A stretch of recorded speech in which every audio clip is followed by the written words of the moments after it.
Boa noite a todos. Que Maria, nossa Mãe de infinita misericórdia, derrame sobre nós as suas bênçãos, a sua luz, a sua paz. O poeta gaúcho Mário Quintana tem uma trova que nos ajuda a reflexão desta noite. Ele diz o seguinte: um dia, pronto, me acabo. Seja o que tem que ser. Morrer, que me importa?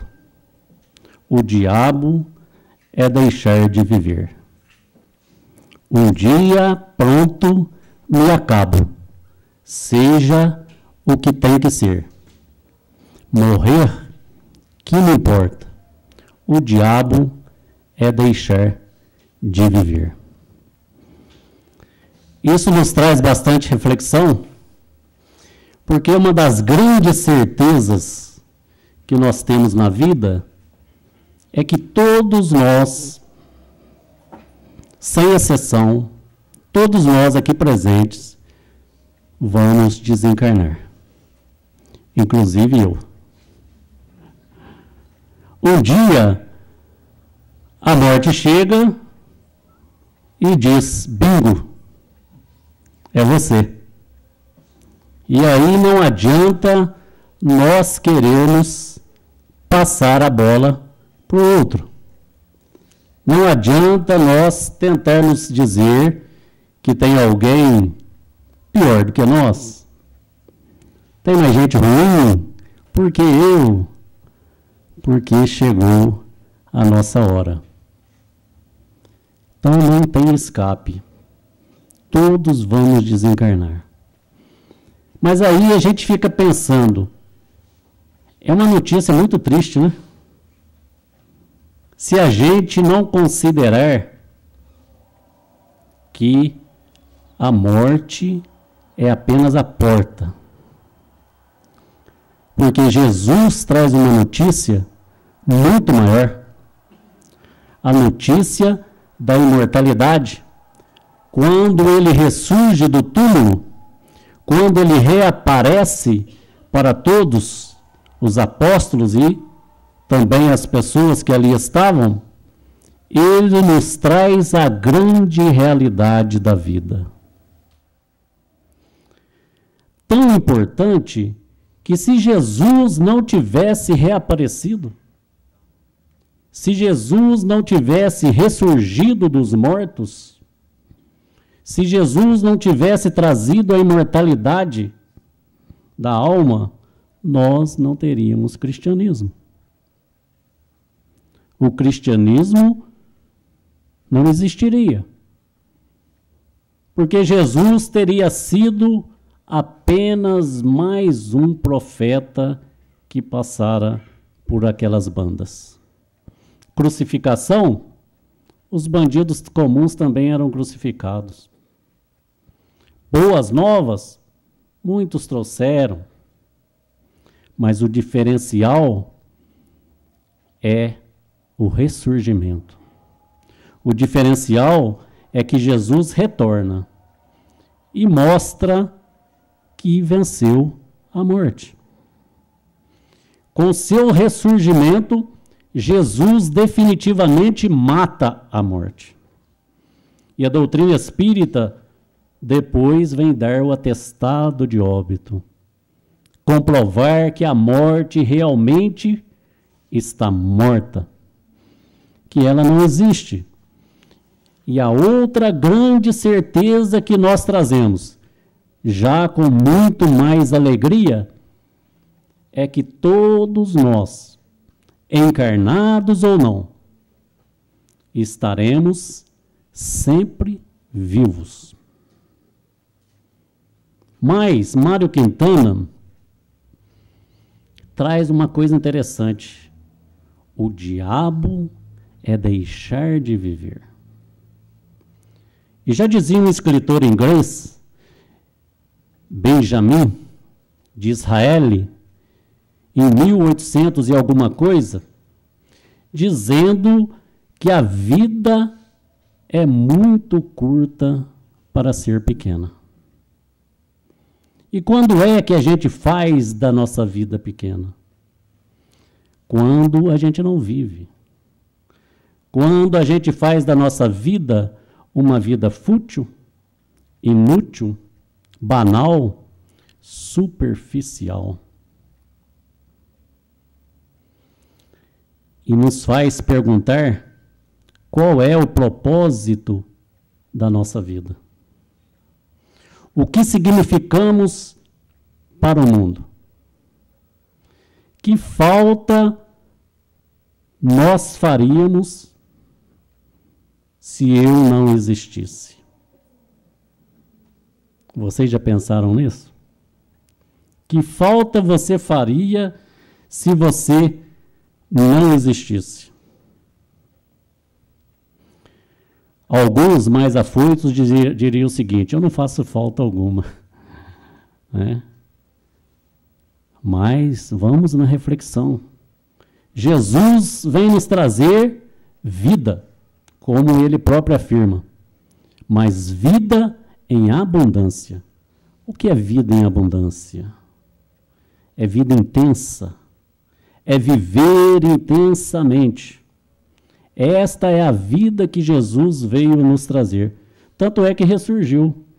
Precisa ser tão intensa que a gente precisa continuar vivendo após o desencarne.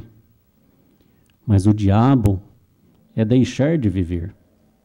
E a gente deixa de viver quando nós não vivemos com intensidade. O homem é o único animal que, além de viver, sabe que vai morrer. Os animais, por exemplo, o nosso cachorrinho, o nosso gato, ele está ali dormindo sossegadinho, se alimenta, brinca, cochila, mas não sabe que vai morrer. Nós sabemos. E só de eu falar isso, muita gente aqui já está pensando que vai morrer. E como diz o Jamiro dos Santos, né, que vem sempre aqui, e vai que é hoje. Né? Porque a gente só garante até o próximo minuto, ou até os próximos segundos. Né? Vai que é hoje. Então, essa reflexão em torno desse viver é importantíssimo para nós, não no sentido da melancolia, da tristeza, da perda, mas no sentido da vida intensa, abundante que Jesus veio nos trazer. Vida é partilha, viver é partilhar. Por isso a Terra é uma escola abençoada. Por isso que nós estamos inseridos entre espíritos melhores e piores, para que a gente possa partilhar, aprender com aqueles que avançam e pedir ajuda e ensinar aqueles que vêm na retaguarda. É uma troca, é uma partilha. Viver intensamente é partilhar conhecimento, sentimento de maneira intensa, sem esperar recompensas. Mesa abundante, por exemplo, não é aquela que tem muita comida. Mesa abundante é aquela que tem partilha. Talvez os mais jovens de hoje não tenham pegado esse tempo, ou talvez nós mais velhos não tenhamos trazido as tradições que vieram conosco. Porque antigamente, mesa não era aquela que tinha muita comida em abundância, mas é aquela que nos permitia partilhar. Era o momento da conversa saudável, Era o momento da troca fraterna entre os membros da mesma família. Hoje a gente vê muita mesa com muita comida e pouca partilha. Porque cada um faz o seu prato e se afasta, vai assistir televisão, vai entrar no computador, vai teclar no tablet. E cadê a partilha? Onde está a nossa vida intensa? Onde está a partilha que a gente tem para contribuir com os outros? Está tão grave e precisa ser motivo de reflexão que hoje a medicina já está tratando das doenças devido à tecnologia. Muitas pessoas já estão obsediadas pelo celular, pelo tablet, pelo computador. No Fantástico mesmo, um mês passado, já deram esse diagnóstico que pessoas estão tratando desta obsessão. Não conseguem ficar sem teclar. A tecnologia avançou e nós nos tornamos escravos da máquina. E Chico já nos alertava 40 anos atrás que o computador nos ajuda muito, mas nós não podemos pedir piedade a um computador. Ele nos traz muitos conhecimentos, mas nós não podemos dividir com ele os nossos sentimentos mais profundos que nos amarguram a alma. Nós podemos colocar no Google o que é angústia, o que é depressão, mas ele dará uma resposta técnica, mas não conseguirá tocar o nosso coração. Então, por mais que a tecnologia avance, quando ela nos faz isolar do outro pelo excesso, nós deixamos de partilhar. Nós deixamos de ter uma vida intensa, porque deixamos de conviver com o outro ser para conviver com a máquina. Quando eu me excedo no fechar em torno de mim, quando eu passo a viver olhando só para o meu umbigo, eu me sinto numa vida pequena, numa vida fútil, banal, superficial, e a vida é muito curta para ser pequena. Nós deixamos de partilhar quando não percebemos a existência do outro. Quando não sentimos a presença do outro. Porque ainda temos uma postura, muitas vezes, lá do olho por olho, dente por dente, uma postura meio que egoísta dentro do nosso estágio evolutivo. E já dizia Gandhi que enquanto nós estivermos pensando no olho por olho, daqui a pouco estaremos todos cegos. Daqui a pouco não conseguiríamos enxergar um palmo à frente, além da máquina. As doutrinas tradicionais nos trazem a ideia do juízo final, mas a doutrina espírita nos traz a ideia do encontro íntimo conosco mesmo. Quando desencarnarmos, e vai que é hoje, nós não teremos ninguém para nos julgar, para nos condenar, ou para nos absolver. Não teremos ninguém para nos mandar para o céu ou para o inferno. Mas, do jeito que chegamos sós, partiremos sós. Mas teremos um enfrentamento íntimo conosco. É um momento em que estaremos sós conosco mesmo, com a nossa consciência. E aonde está escrita a justiça de Deus, respondem os espíritos da nossa consciência. É lá naquele momento em que nós começamos a pensar de mim para comigo. Por que é que eu fiz o que eu fiz? Do jeito que eu fiz. Por que que eu não fiz o que eu não fiz? Por que que eu fiz o que eu fiz do modo que fiz? E por que que eu fiz o que eu não deveria ter feito? Quando nós amadurecemos um pouco mais, avançamos, nós não esperamos desencarnar para fazer essas perguntas. A gente faz ela mais rapidamente. E de repente, diariamente, por que que eu fiz o que eu fiz? Da maneira que fiz?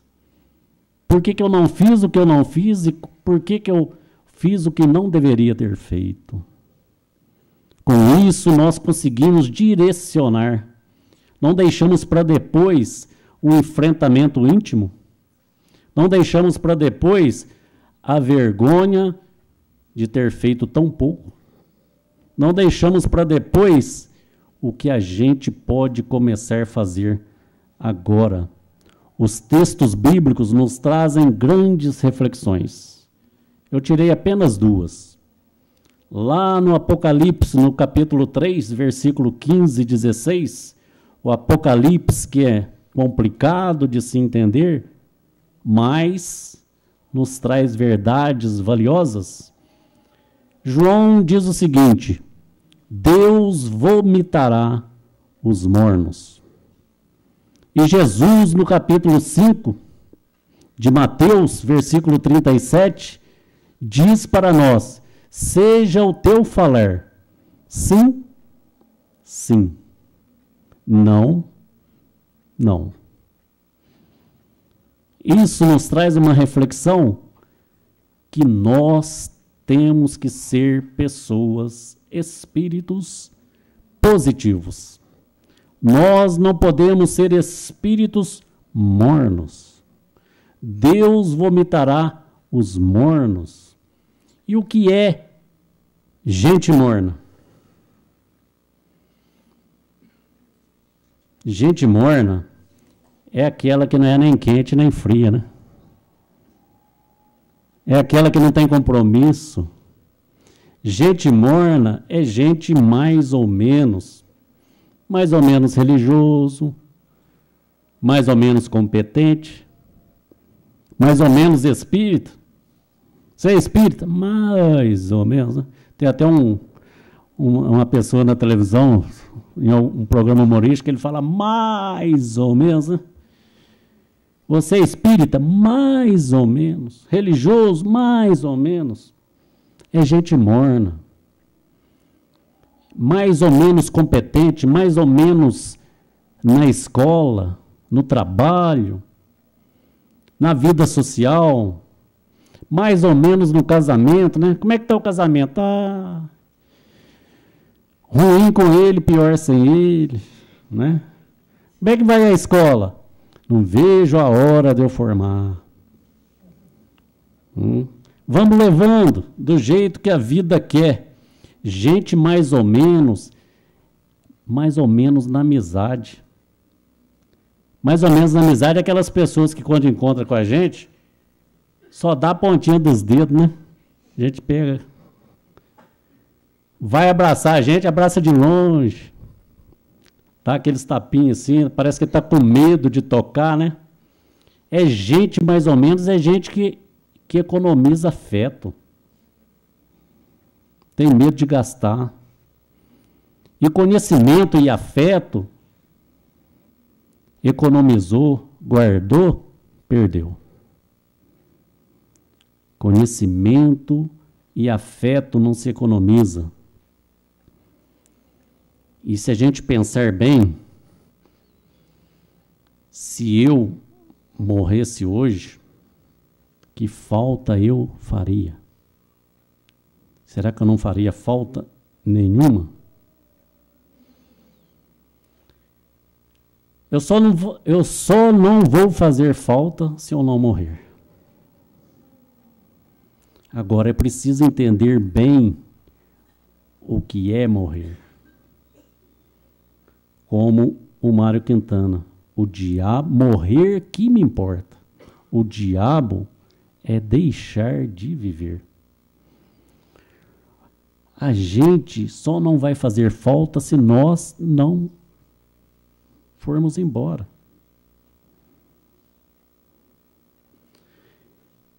Morrer é ser esquecido. Não importa se você está encarnado ou desencarnado. Tem gente que já é um cadáver ambulante. Ele já está esquecido em vida. Enquanto que outros não vão ser esquecidos jamais. Tem gente que faz uma falta danada. Mas tem pessoas que nos dão o agradável prazer da sua ausência.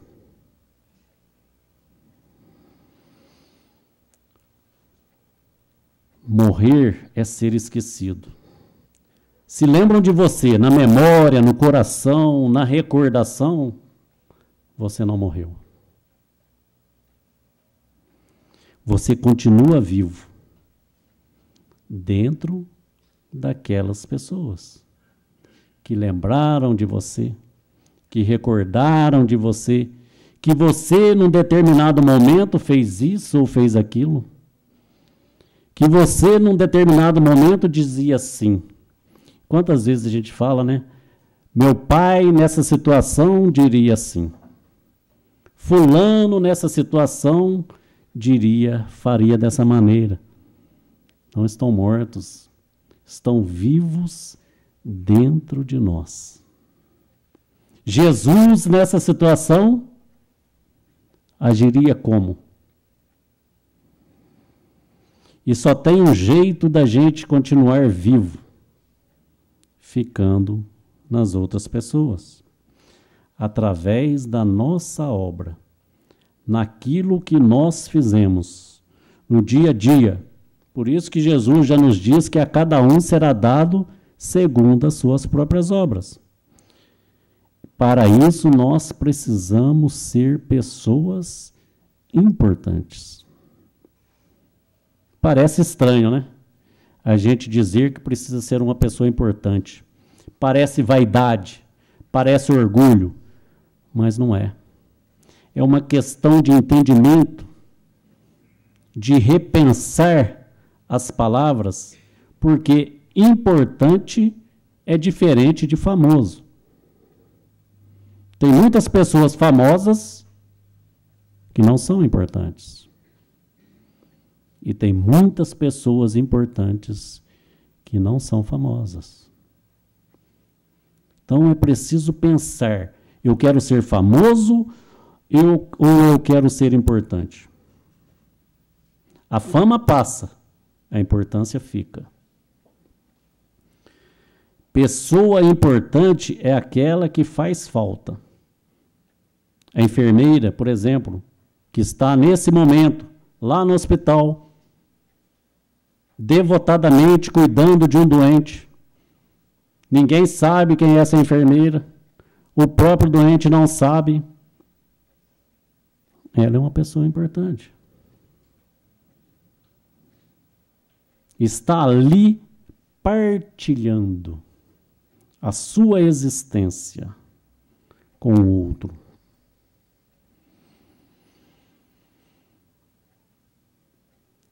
Importante, olhe bem a palavra.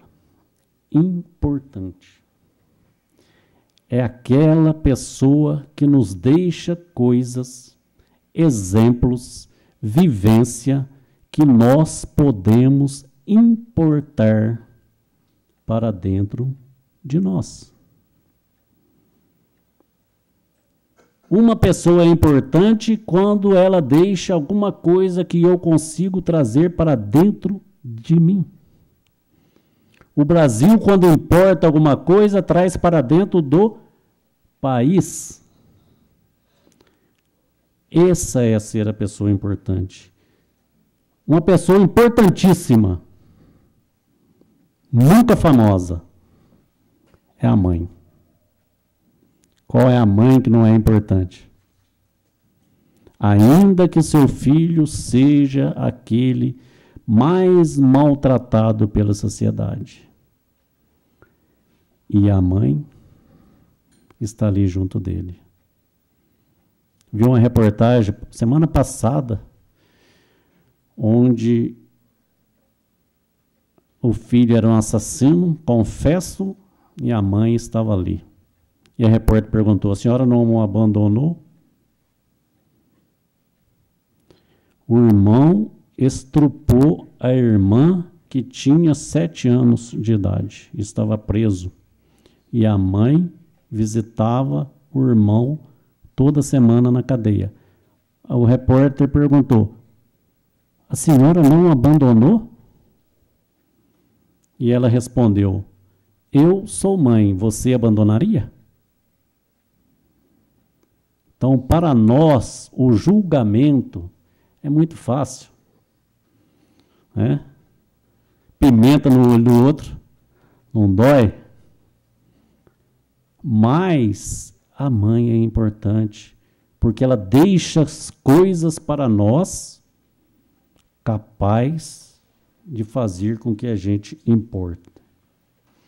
Por isso nós precisamos saber o significado da nossa vida, o propósito da nossa existência, porque em nenhum momento nós fomos obras do acaso, do descuido de Deus. Nós não fomos criados descuidadamente ou por uma obra do acaso. O propósito da nossa vida é a evolução individual, mas ao mesmo tempo é a evolução coletiva. Porque se eu não avanço junto com a coletividade, eu fico para trás. Eu atrapalho aquele que avança, que tem que ficar voltando para estender as mãos.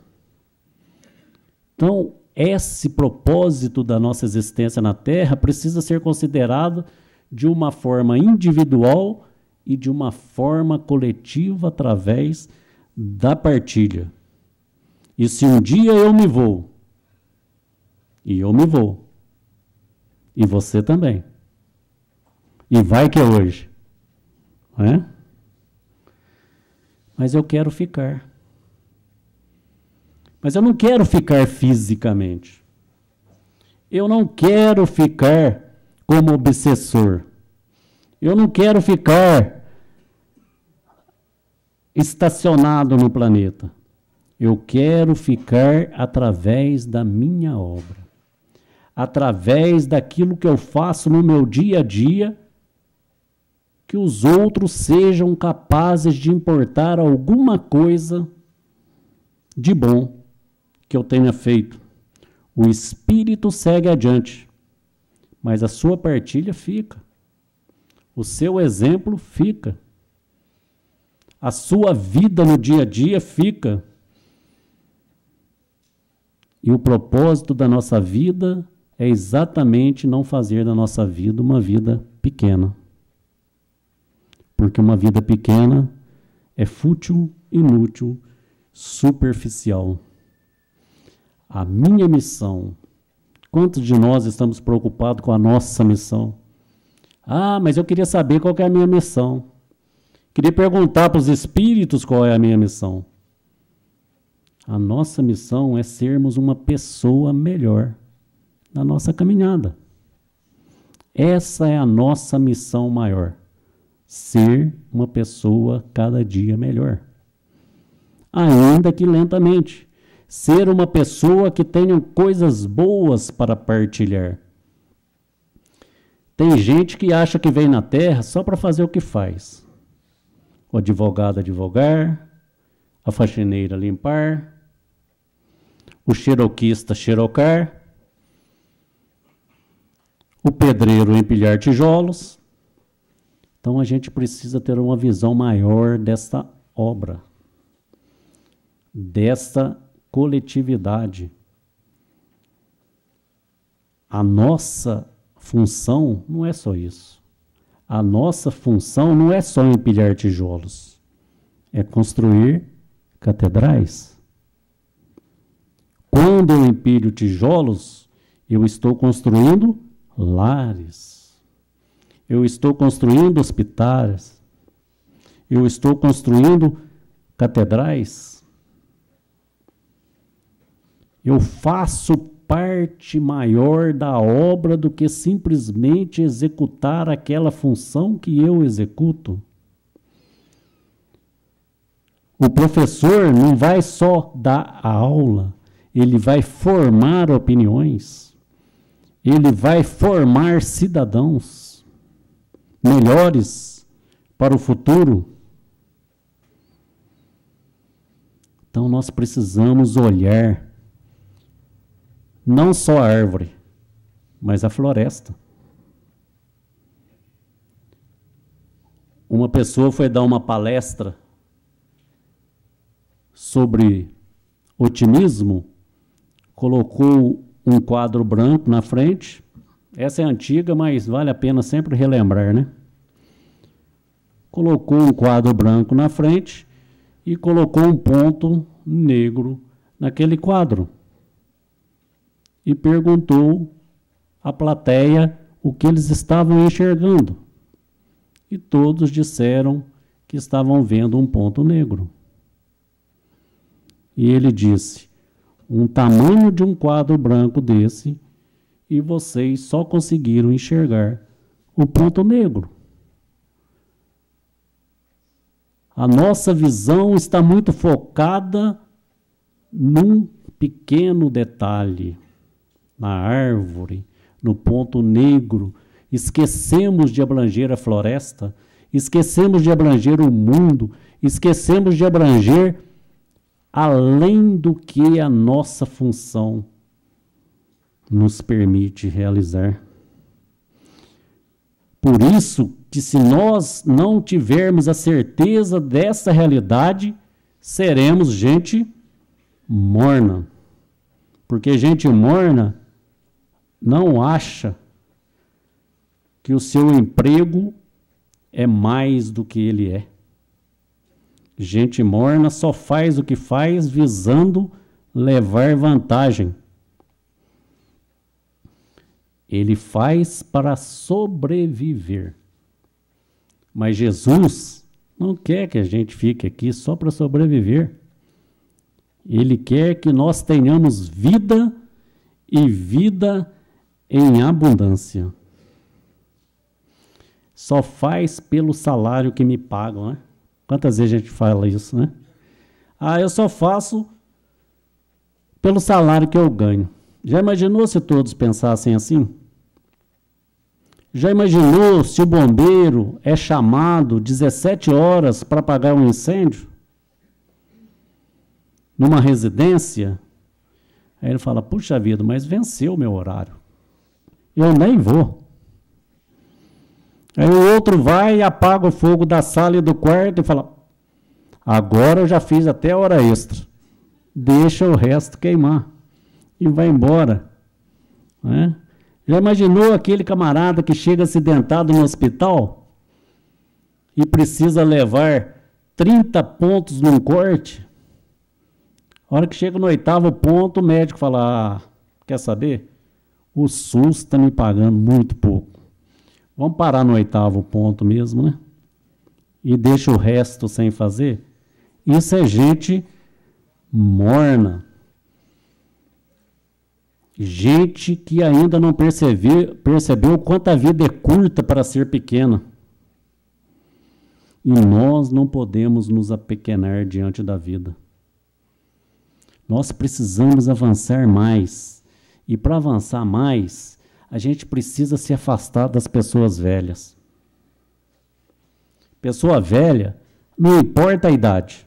Às vezes tem 30 anos, mas já é velha. Pessoas velhas é aquelas pessoas que são mornas. Já acha que sabe tudo. Não precisa aprender mais nada. E quando você chega e encontra com elas num lugar que você vai trabalhar, vai partilhar alguma coisa, elas estão totalmente desanimadas.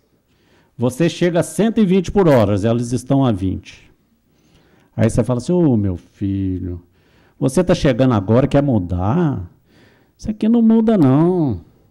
Faz 40 anos que eu trabalho aqui, sempre foi desse jeito. Vai mudar não. Pega a mão de bobagem. Né? Perdeu o entusiasmo, perdeu o encantamento pela vida.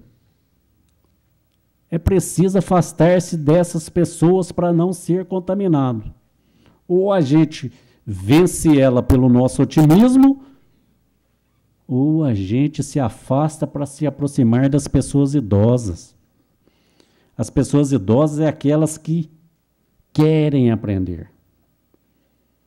Pode ter 90 anos, como o Neymar lá, né? Com 100 anos ele dizia assim, estou fazendo um planejamento para o meu futuro. Não é? Então ele estava planejando ainda, talvez ele pensasse que fosse chegar aos 110, né? E vai que chega. Então, pessoas idosas, eles são sábios, não são mornos, aceita com entusiasmo a sua vida, se sente importantes naquilo que fazem, deixam coisas maravilhosas para que a gente importem para dentro. A gente precisa sair da síndrome do possível. É quando a gente começa a falar assim, eu faço o que eu posso. Né? Como é que é o seu trabalho? Faço o que eu posso. É desanimador, né? Você leva um carro para arrumar, o mecânico fala para você, vou fazer o que eu posso. Você já desanima, né? Os americanos têm uma coisa boa, eles não falam, muito difícil eles falarem, vou fazer o que eu posso. Eles falam, vou fazer o meu melhor. Você chega na sala de cirurgia, entrega seu filho para o médico e fala, vai sobreviver, doutor? Vou fazer o que eu posso, né? Aí você já encomenda o caixão. Né? O outro não, o entusiasmado, o que não se apequena diante da vida, não faz a sua vida ser pequena, ele fala, vou fazer o meu melhor. Vou dar de tudo para salvar, para fazer a minha parte muito mais. Então a gente precisa sair da síndrome do possível. Fazer o melhor, no dizer de Jesus, é deixar brilhar a sua luz. E se Jesus fala, deixe brilhar a sua luz, é por quê? Porque nós temos luz. Senão ele falaria assim, descubra alguma coisa para você acender uma luz aí. Faz o que pode. Mas não, ele já falou, olha, deixe brilhar a sua luz. Ela existe aí dentro de você. Por que você não está deixando ela brilhar? Por que você está fazendo a sua vida ser tão pequena assim? Por que você não está partilhando? Por que você não está vivendo intensamente? É questão de atitude. Às vezes a gente fala assim, os jovens, né, que estão aí, às vezes com 20 e poucos anos, falam assim, mas 75 anos é muita coisa. Como é que a vida é curta? Muita coisa para quem tem 20 e poucos anos. Para muitos, 75 anos é depois de amanhã. E a média de vida para o homem é 72. 73 já estamos na hora extra.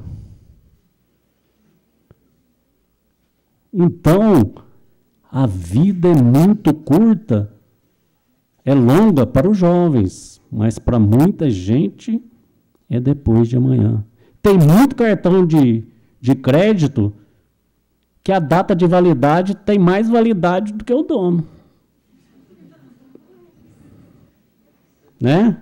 A gente olha lá e fala, 2025. Não vou chegar. Não vou chegar. Tenho que esconder a senha antes de eu partir. Né? Ou nem precisa, porque quem ficar que se divide, né? Viúvo, dizem quem morre, né? Porque o Ricardão depois vai gastar tudo com a viúva, né? Então, esta vida, que nós chamamos de vida curta, é entre o primeiro gesto que nós fazemos, que é o aspirar. Primeiro gesto, né? Quando a gente leva o primeiro tapa, né? A gente aspira. E o último é o expirar. O último suspiro. É esse intervalo que nós chamamos de vida. E ela precisa ser intensa. Ela precisa ser bem vivida. Porque dos 50 aos 75 a coisa começa a desmontar. É menos comida e mais remédio. A gente começa a perceber que em cima da geladeira, se bobear, vira prateleira de farmácia. Né? Tem que esconder, gente. Tem que esconder, porque senão a gente morre mais depressa só de olhar na quantidade de remédio. Então, é vida intensa. E depois a gente vai desencarnar. Não tenha dúvida. Seja rico, seja pobre, seja empresário, seja favelado, seja famoso ou não. Nós vamos desencarnar, vamos defuntar, vamos para a cidade do pé junto. E o espírito precisa estar preparado para seguir. E o espírito precisa ficar vivo através da sua obra, nas coisas que ele deixou para que os outros importem, para que os outros coloquem dentro de si e faça da sua vida uma vida mais intensa. Dizem que qualidade de vida hoje é todos os filhos ter um quarto com banheiro, com televisão, com computador. Antigamente, né, bem antigamente, não é do meu tempo não, mas antigamente, qualidade de vida era uma mesa da cozinha com comida e partilha. Vamos ressuscitar as nossas mesas. Vamos chamar os nossos filhos para que naquele momento eles esqueçam os seus celulares. Para que a gente tenha uma convivência maravilhosa na partilha daquilo que a gente conversa. Mas não é para sentar na mesa e ficar conversando do assunto do Brasil urgente, não. Cidade alerta. Isso faz mal para o espírito. É conversa saudável, é vida intensa, é partilha saudável. A gente não viu nenhum doente terminal. Em todas as pesquisas que foram feitas, dizer, doutor, me deixa viver mais um dia, que eu quero ter mais poder. Me deixa viver mais um dia, que eu quero comprar um carro novo, uma fazenda nova, uma roupa nova. Me deixa viver mais um dia, que eu quero maltratar mais meus subalternos. É sempre o contrário. Doutor, deixa eu viver mais um dia para que eu possa abraçar uma pessoa querida. Deixa eu viver mais uma semana para que eu possa brincar com os meus filhos. Deixa eu viver mais 2 dias, 1 hora, para que eu possa dizer à minha esposa que eu a amo, porque eu evitei de falar para ela que eu a amo, porque ela ia ficar mal acostumada. E ela fica. Mas a gente precisa falar. A gente precisa falar. Antes da gente ir. Antes da gente partir. A gente precisa partilhar o nosso sentimento. É falar daquilo que nos importa, do que é importante da vida. do lado a lado, enquanto estamos na caminhada, porque é na caminhada que nós vamos partilhar. Porque quer queira ou não, nós influenciamos os outros para o bem ou para o mal. Chico Xavier, depois de 60 anos, dizia assim: se eu tivesse esperado melhores condições para começar a trabalhar, não teria começado até hoje. Fez o seu melhor. Jesus, se tivesse pensado bem, ele falava: pai, não vai dar não. Eles vão me maltratar demais, vão me crucificar, vão me bater. Não, fez o seu máximo.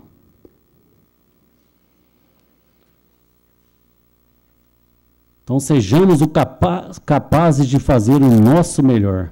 Como espíritas, o que nós estamos fazendo? O que posso ou o nosso melhor? A gente às vezes encontra e a pessoa diz assim: eu estou tentando ser espírita. É muito difícil ser espírita, eu estou tentando. Não, não é mais ou menos espírita. Você é espírita, eu sou espírita. Mas você é cheio de defeitos. Sou. Por isso que eu sou espírita. Porque eu estou tentando melhorar. Estou me esforçando. Todos os dias. E quando eu caio, eu me levanto. É parar de resmungar, né? Sair do resmungão. O resmungão é terrível. É aquele que olha para as coisas e fala assim: que horror, alguém tem que fazer alguma coisa. Não ele, alguém. Só resmunga. Jesus nunca resmungou e fez o seu máximo. Chico não perdeu tempo, fez o seu máximo. Francisco de Assis, Madre Teresa, Irmã Dulce. A gente não vê eles resmungando, né? Irmã Dulce, com um quarto de pulmão, fez o seu melhor. Chega de resmungar. Está calor, está frio, está chovendo. Se eu soubesse disso, eu ia começar de novo. Já sabe. Não precisa começar de novo.